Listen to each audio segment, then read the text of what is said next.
If you have one to the extreme, you will be very unscientific. If you have another to the extreme, you become all of a sudden a mechanical man. So therefore, it's not pure naturalness or unnaturalness. The ideal is unnatural naturalness or natural unnaturalness. Last week I turned 20. 2 decades, 20 years, 240 months, 1,042.86 weeks, 7,300 days, 175,200 hours, 10,512,000 minutes, and 630,720,000 seconds. While it may seem like this is a long time, it didn't feel long at all. As a close friend of mine says, I'm 1/5 dead, but I like to think I have 4/5 left, give or take a few years, and much more to experience. When I was younger, I would always look up to the older kids around me, observing them, thinking they had it all figured out. They would be in college, and I couldn't wait to be in their shoes.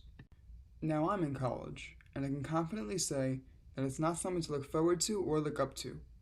Yes, it's a whole new type of freedom compared to high school, middle school, and definitely elementary school.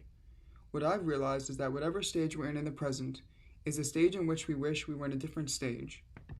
I'm sure you've heard your grandmother or mother say, "Oh, how I wish I was young again," or a child saying, "I wish I was a big kid." But what they fail to realize is that any stage of life has its highest of highs and lowest of lows. I wish I could go back in time and tell my younger self to stay young while he can.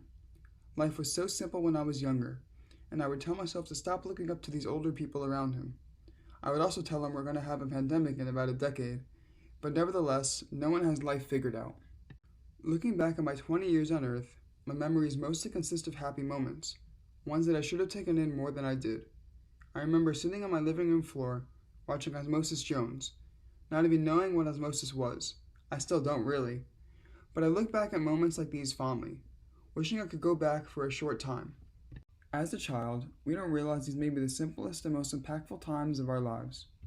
My 20-year-old self looks back and soaks in the blissful feeling of having nothing else to do but look at Chris Rock as a white blood cell for a couple hours.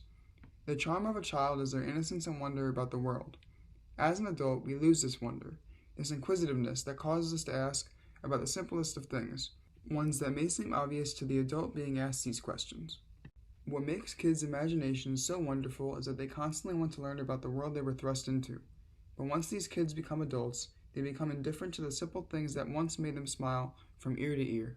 For the next 2 decades, 20 years, 240 months, 1,042.86 weeks, 7,300 days, 175,200 hours, 10,512,000 minutes, and 630,720,000 seconds, I hope to keep in mind the curiosity of a child, to remind me of the simple things that I should revel in, not disregard.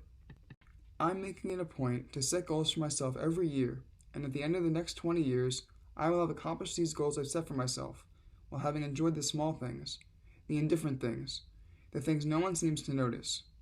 A child's mind is like an open book, and over the last 20 years, I've realized that the only way to be happy is to write your own chapters, and read it back like a child would, with innocence, inquisitiveness, and honesty. Here's to the next 20.